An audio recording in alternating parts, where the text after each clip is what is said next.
자, 이베이가 원하는 상품 페이지의 조건. 온라인에서 소비자는 뭐 인지, 흥미, 검색, 행동, 공유라는 구매 여정을 거치게 된다라는 거. 아, 이런 상품이 있구나. 괜찮은데 한번 검색해보고 구매해야지. 이렇게 가는 구매 과정을 거치게 된다라는 거.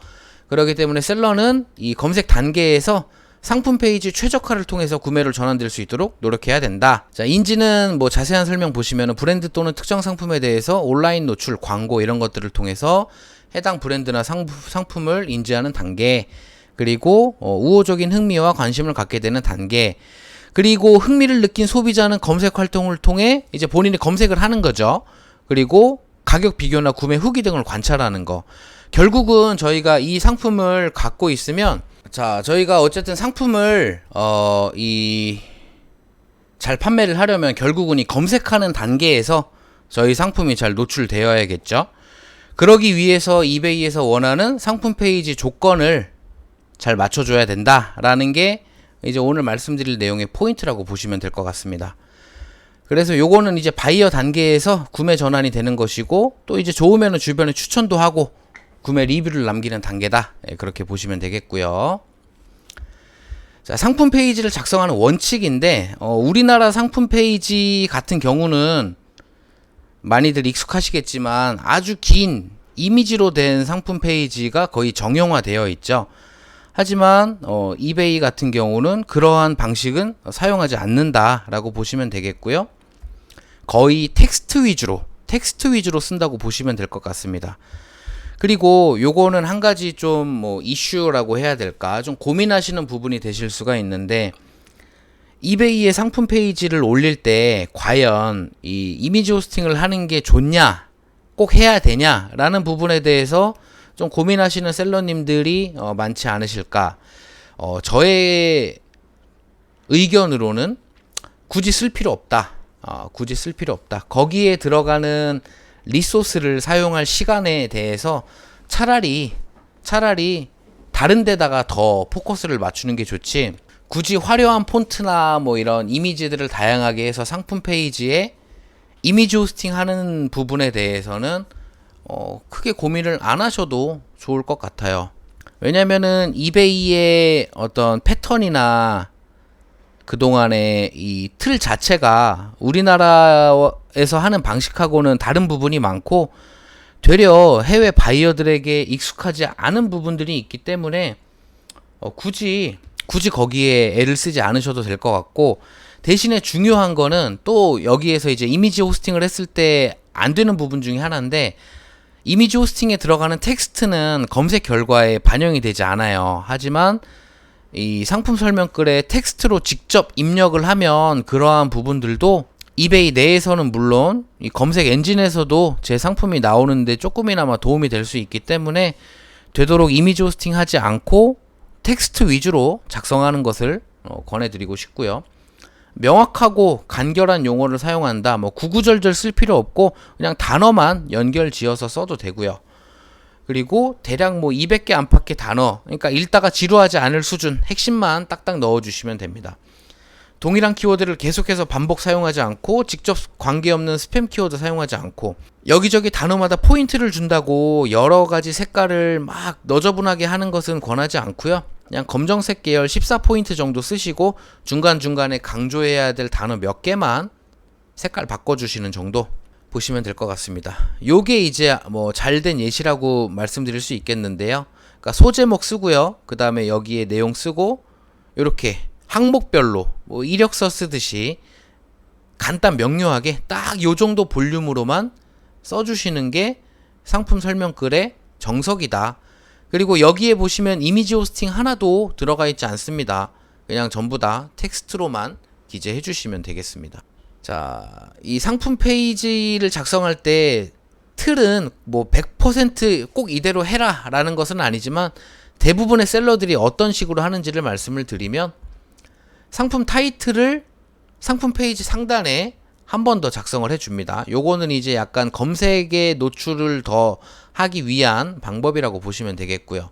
저희 블로그 포스팅 봐도 예를 들어서 블로그 제목이, 포스팅 제목이 뭐 어디 맛집, 뭐 가성비 최고 이렇게 써 있으면 블로그 본문에 어디 어디 맛집 가성비 최고 그거부터 처음 한번 쓰고 시작하거든요. 같은 맥락이라고 보시면 되겠고요.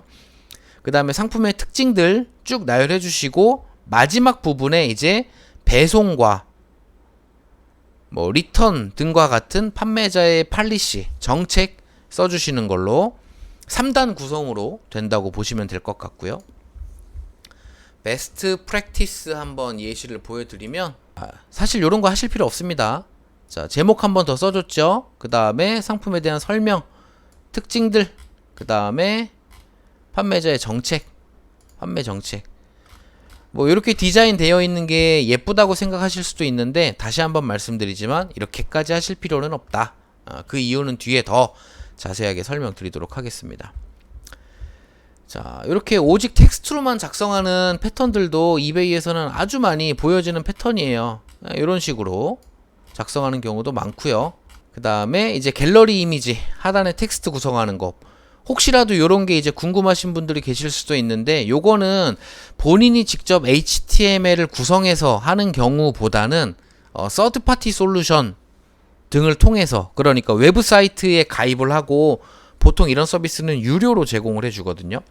그래서 이베이의 어떤 이 상품 페이지에 최적화된 템플릿을 제공을 해줘서 제가 여기 사진을 올리면은 들어가고 그 밑에 텍스트도 제가 이제 원하는 틀 안에서 위치해서 넣는 구조로 되어 있는데 요런 부분들을 제가 자꾸 추천드리지 않는 이유는 뭐냐면 뭐 예를 들어서 이베이에 뭐 어떠한 정책 변화가 있다, 아니면 뭐 배송 부분에 대해서 변화가 있어서 그러한 부분들을 상품 페이지에 전부 반영할 때 이렇게 템플릿으로 되어 있으면은 한 번에 바꾸기가 매우 어려울 수가 있어요.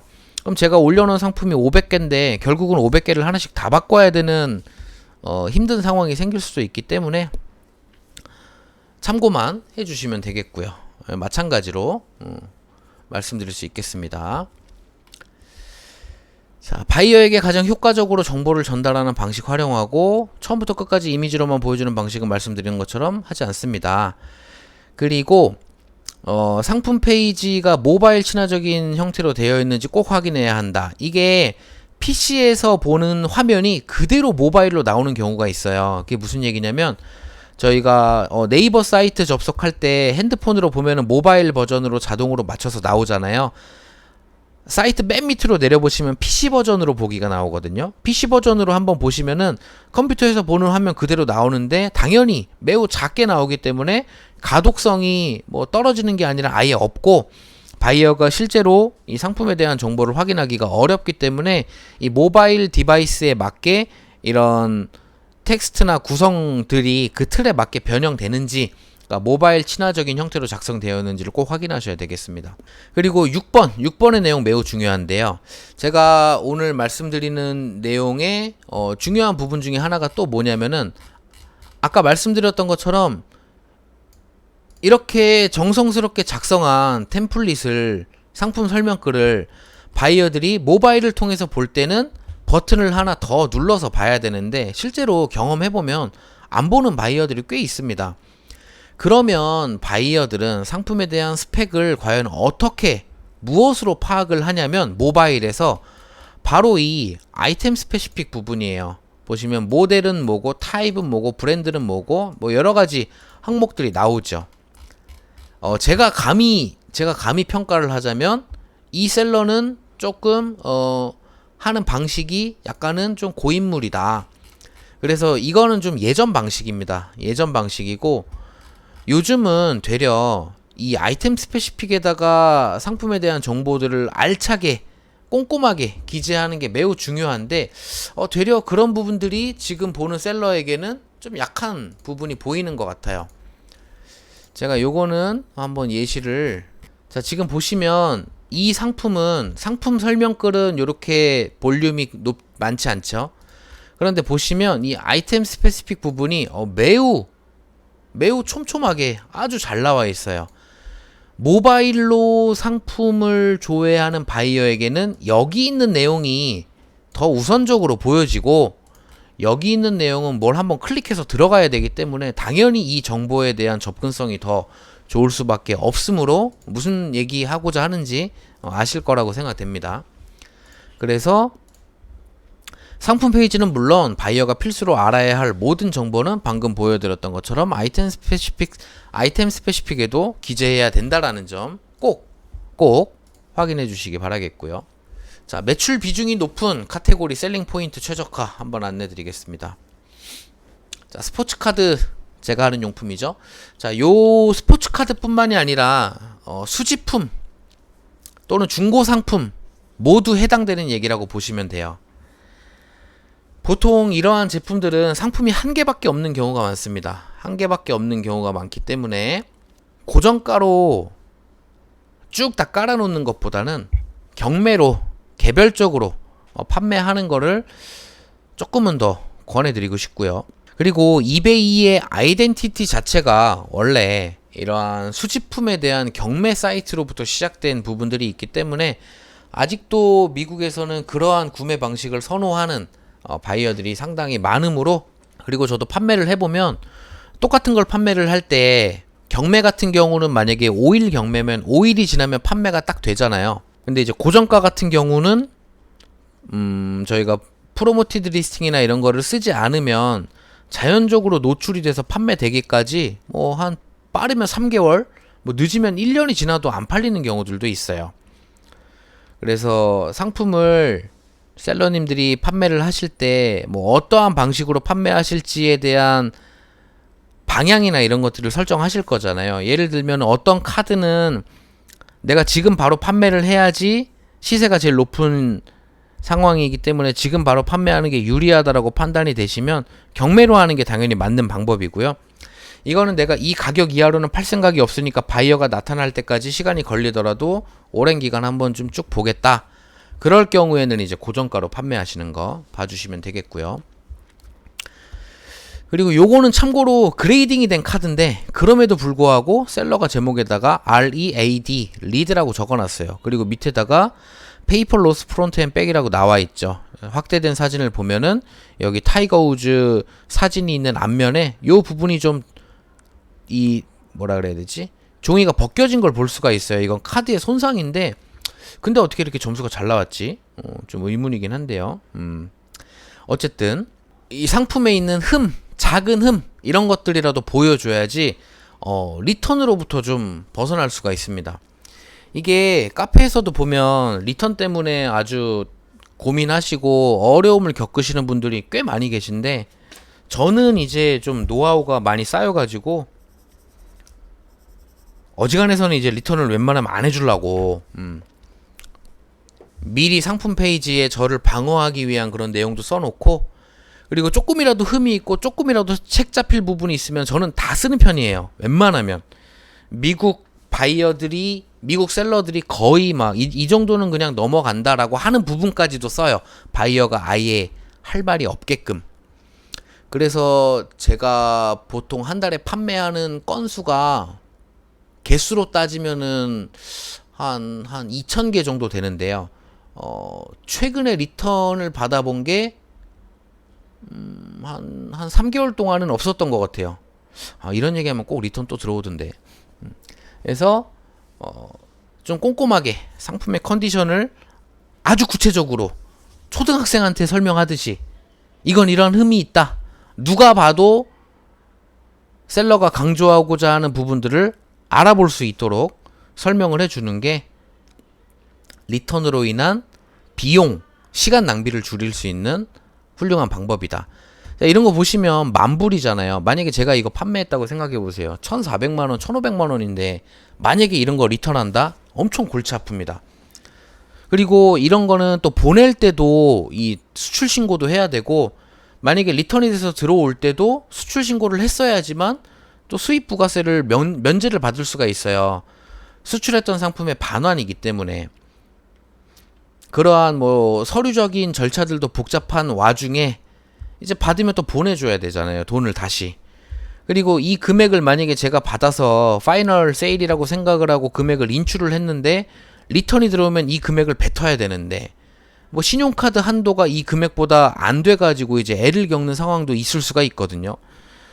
이 판매를 조금이라도 뭔가 미스를 해서 성공적인 판매를 진행하지 못하면 그 뒤에 따르는 시간 비용 낭비가 어마어마할 수가 있어요. 이게 단순히 국내 거래처럼 택배를 주고받는 그런 상황이 아니기 때문에 여러 가지 부분들을 아주 고려하셔가지고 보시면 되겠고요. 화면 글씨가 안 보이는 거는 그 해상도를 높이시면 됩니다.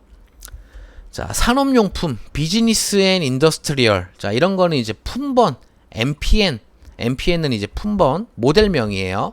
이 위주로 검색하기 때문에 뭐 당연한 얘기지만 반드시 정확한 품번을 잘 기재를 해 주셔야 되겠고요. 고품질의 이미지를 사용하는 거 뭐 당연한 거고요.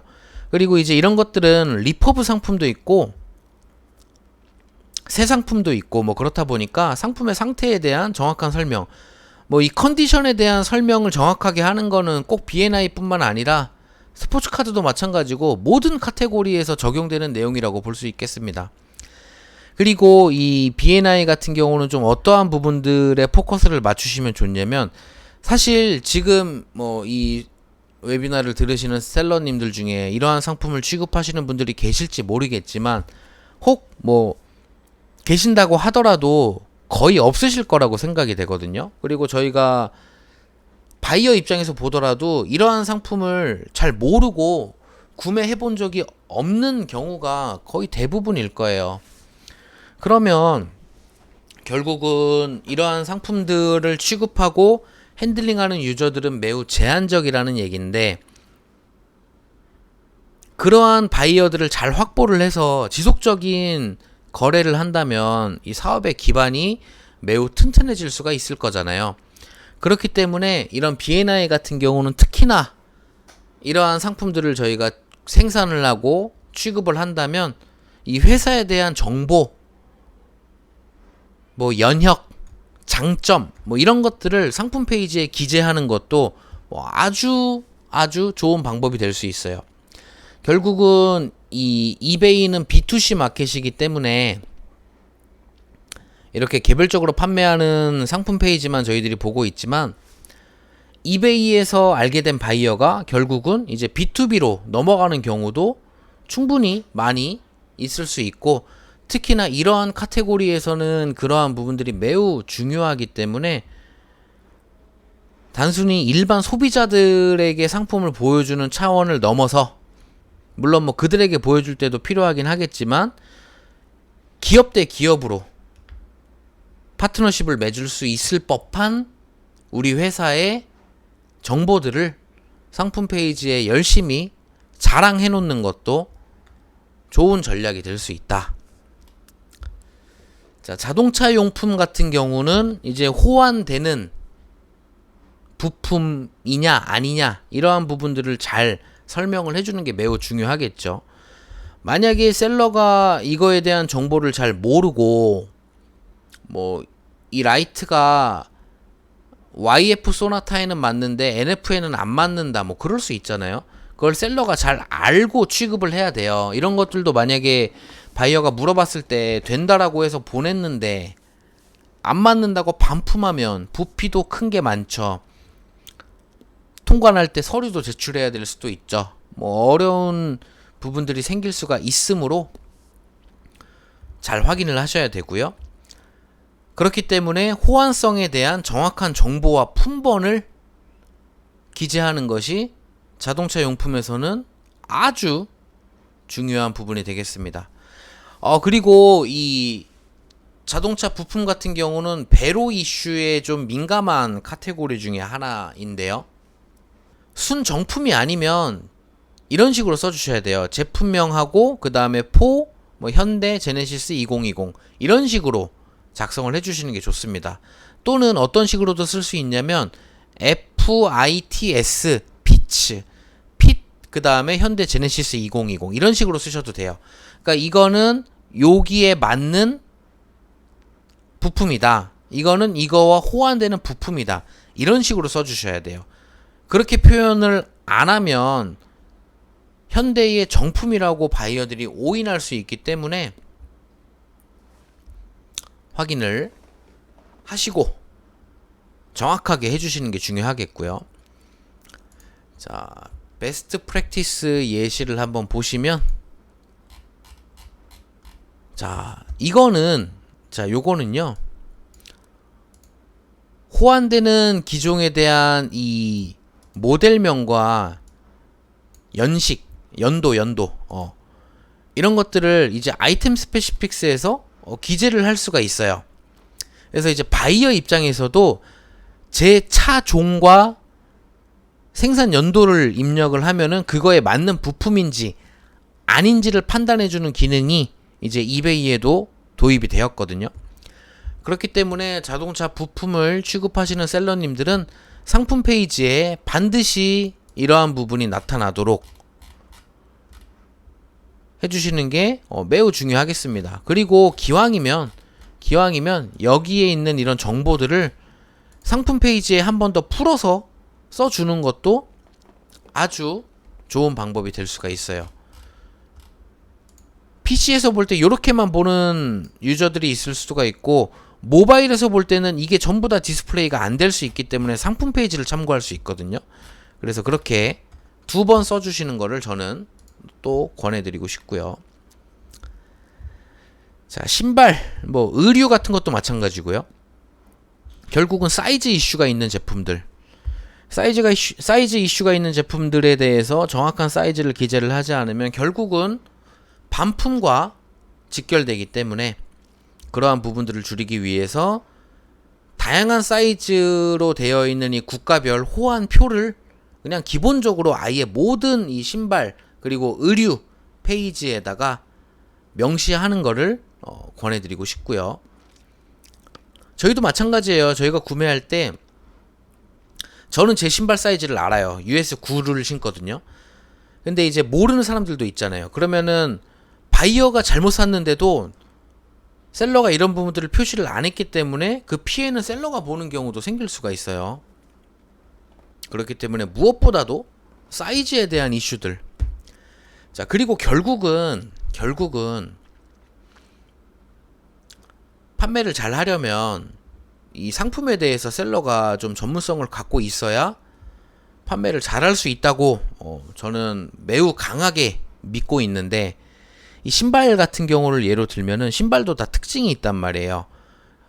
어떤 거는 정 사이즈로 나왔고 어떤 거는 발볼이 좁게 나왔고, 신발 사실 때 그런 문구들 한 번쯤 보신 경우 있으실 겁니다.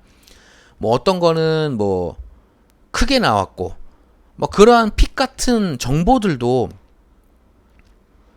이 모델마다 셀러가 기재를 해준다면 바이어는 구매를 하는 데 있어서 시행착오를 줄일 수 있고, 이 셀러가 이렇게 얘기하는 거는 믿고 살만하구나 라는 인식을 주게 되면 바이어 입장에서는 그 셀러한테 사는 게 얼마나 편리하겠습니까? 그래서 그런 부분들도 표현할 수 있도록 상품에 대한 이해와 전문성을 높이는 것도 좋은 셀러가 되기 위한, 많이 판매하는 셀러가 되기 위한 덕목 중에 하나일 거라고 하나 덧붙이고 싶고요. 이 나이키 제품 같은 경우는 이 병행 수입품들이 워낙 많기 때문에 판권 이슈가 있을 수가 있어요. 그렇기 때문에 특히나 이 EU 지역 같은 경우는 만약에 이슈로 리스팅이 삭제가 되면 해당 국가는 제외하고 배송하는 걸로 설정을 해서 규정 위반이 반복되지 않도록 해주셔야 되고요. 브랜드 신발의 경우 또 마찬가지로 이미지를 그냥 스탁 포토 제조사에서 제공하는 나이키 홈페이지에 있는 사진 그대로 퍼서 쓰시지 말고 셀러가 직접 생성을 해야 하지만 이미지에 대한 저작권 이런 것들을 침해하지 않고 리스팅을 잘 유지하면서 판매를 할 수가 있고요. 또 하나, 이게 처음에 좀 만약에 이슈가 되면 이게 정품인지를 증빙하라라는 그런 요청이 있을 수도 있거든요. 때문에 이 구매한 영수증 이런 것들도 잘 보관을 해 두시는 것도 필요하겠습니다. 판매를 하는 데 있어서. 자, 이렇게 주요 카테고리에 대한 상품 페이지의 셀링 포인트 한번 안내 드려봤고요. 결국 중요한 거는 상품에 대한 이 정확한 이해와 전문성을 가지고 아주 세부적인 정보들, 그리고 상품에 대해서 있을 수 있는 이슈들 이런 것들을 자세하게 잘 보이게 이베이 틀 안에서 많이 넣어주는 게 결국은 제일 좋은 방법이다. 그리고 상품 페이지에 포함되면 안 되는 내용들도 좀 있어요. 이베이 안에 있는 링크들은 괜찮아요. 내 스토어 링크를 넣는다든지 뭐 이런 것들은 상관이 없는데 이베이 외부 사이트에 대한 링크 그런 것들은 좀 조심을 하셔야 되고요. 뭐 가끔 SNS 이런 것들 물어보시는 분들이 있는데 그냥 안 넣으시면 됩니다. 안 넣으시면 되고 내가 뭐 인스타그램이나 이런 걸로 내 상품이나 이런 걸로 홍보하고 싶다라고 하시면 되게 옛날 방법이긴 한데 그냥 명함 같은 데다가 내 인스타 아이디 넣어서 그거를 판매할 때 그냥 동봉해서 주세요. 미국 셀러들 다 그렇게 해요. 이게 우리나라랑 좀 방식이나 이런 게 달라서 그렇지, 문화가 달라서 그렇지, 우리나라는 그런 문화가 좀 많이 없어졌죠. 최근에 뭐 배달 음식 시켜 먹을 때나 뭐 손편지 들어있고 그러지, 저희가 뭐 상품을 받았을 때 그 안에 뭐 셀러의 이런 정보들이 막 있지는 않잖아요. 근데 여기는 아무래도 오픈마켓이다 보니까 외부 사이트, 외부 링크에 대한 규제가 당연히 심할 수밖에 없어요. 이베이에서 이렇게 상품을 올려놓고 정작 거래는 자기네들끼리 이렇게 직거래하거나 뭐 인스타로 넘어가서 하면은 이베이 입장에서는 안 되는 거잖아요. 그러한 이슈 때문에 외부 사이트, 특히 SNS 링크는 거의 금지가 되어 있다고 보시면 되므로 만약에 그런 홍보가 필요하다라고 생각이 되시면 아까 말씀드린 방법으로 따로 진행을 하시는 게 필요하겠고요. 상품에 대한 이 영상, 상품을 설명하는 영상, 뭐 이런 것들에 대한 링크는 괜찮습니다. 유튜브 링크. 그리고 이제 상품에 대한 뭐 법적 정보 뭐 이런 거 뭐 크게 우리나라 셀러들에게는 해당되지 않는 내용일 텐데 만약에 그런 것들이 좀 필요하다라고 하면 그런 것들에 대한 링크를 기재하는 건 허용을 해준다라는 거예요. 예를 들어서 이 상품을 수입하기 위해서는 FDA 승인을 받아야 되는데 승인되기 위한 조건은 뭐다라는 거를 상품 페이지에 일일이 기재하기가 어려우니까 아예 그런 것들이 규정되어 있는 링크를 이베이에 넣는 거 이 정도까지는 허용을 해준다라는 거 그렇게 이해하시면 되겠습니다.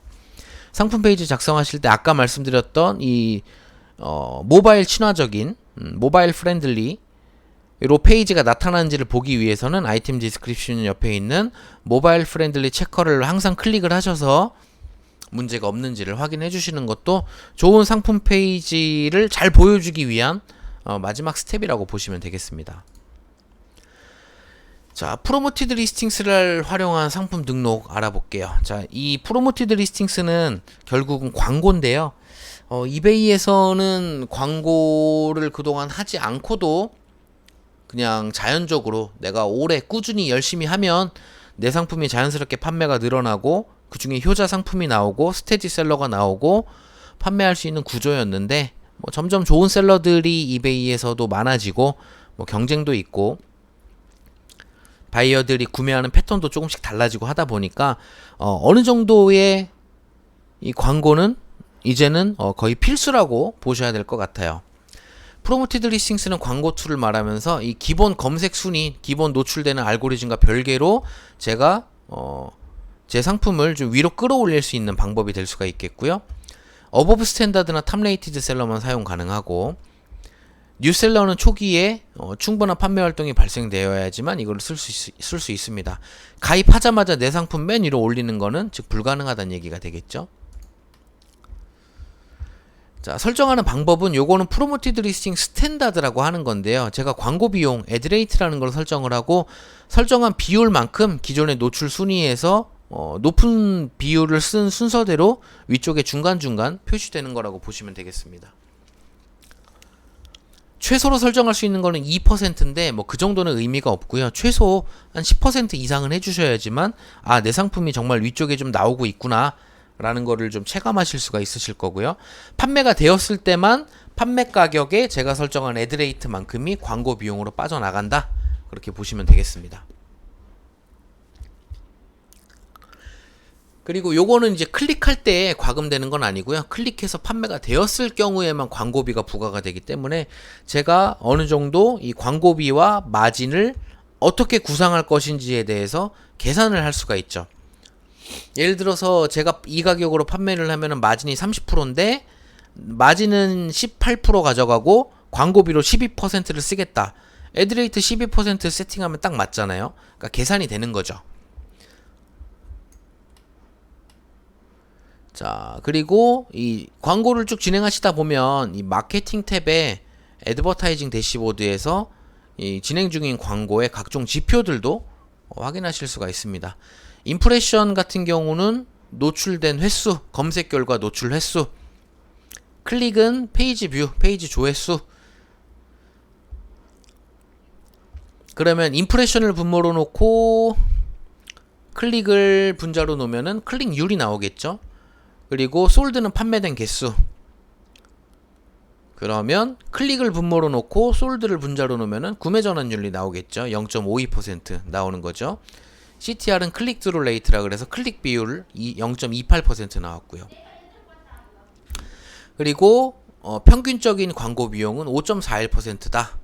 그리고 매출이 요만큼이었는데 광고 비용이 요만큼이었기 때문에, 자, 이런 식으로 여러 가지 지표들을 계산을 해서 보실 수가 있습니다. 그리고 광고를 통해 판매된 경우에는 판매 내역에 sold via promoted listings라고 별도로 표시가 되는 것도 확인하실 수가 있어요. 광고를 설정해야 되는 시점, 신규 리스팅의 초기 판매를 이끌어내야 할 때, 판매를 처음 등록을 하면 처음부터 딱 판매가 되면 좋겠는데 그게 잘 안 될 수가 있거든요. 그렇기 때문에 첫 판매를 만들어내면 두 번째 판매는 첫 판매보다는 조금 더 쉬워요. 그렇다 보니까 일단 한 개 팔고 보자, 일단 내 상품을 좀 알리고 보자 라고 할 때 조금 과감하게 광고를 설정할 수가 있겠고요. 검색 노출 순위가 떨어지면서 판매가 감소할 때, 뭐 경쟁 셀러들이 나타났을 때, 빨리 재고 소진을 해야 될 때, 어쨌든 이렇게 좀 지속적인 판매를 위한 첫 걸음이든 아니면은 좀 짧은 기간 내에 전략을 세우고 많이 판매하기 위함이든 뭐 여러 가지 목적으로 이제 광고는 시행할 수가 있겠고요. 아까 제가 10%가 넘어가야 그래도 좀 체감을 할 수 있다라고 말씀드렸는데, 약간 보수적으로 뭐 5에서 8% 정도에서 시작을 해보고, 해도 별 효과가 없다, 높이고요. 뭐 했는데 잘 된다, 그러면 좀 낮춰도 되겠죠. 자, 그래서 이 프로모티드 리스팅 스탠다드 같은 경우는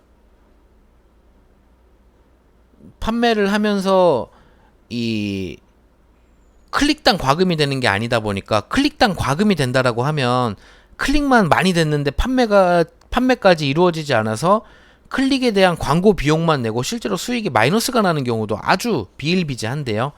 이 프로모티드 리스팅 스탠다드 같은 경우는 판매가 되었을 때만 광고비가 부과되는 구조이다 보니까 보다 합리적으로 좀 안정적으로 내 상품의 노출 순위를 높일 수 있는 매우 유용한 방법이기 때문에, 이게 셀러님들이 처음에 시작을 하시고 뭐 열심히 리스팅하고 계속 꾸준히 하시다 보면 어느 정도의 기본적인 수준까지는 올라가는데, 그러니까 아마추어까지는 할 수 있는데, 거기에서 프로가 되는 그 단계에서 꼭 필요한 게 이 프로모티드 리스팅스라고 보시면 돼요. 프로모티드 리스팅스를 통해서 시쳇말로 내 상품이 한번 빵 터져가지고 진짜 막 물량이 딸려서 막 못 보내고, 막 하루에 택배 뭐 100개 200개 보내보고, 이런 것들이 생기면서 프로셀러가 되는 거거든요.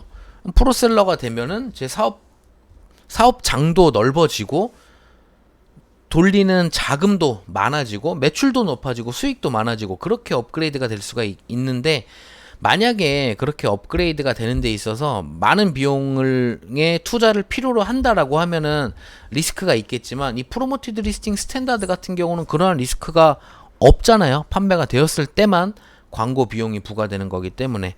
그렇기 때문에 좀 긍정적으로 검토를 하시고 적극적으로 활용해 보시는 거를 다시 한번 권해드리고 싶습니다.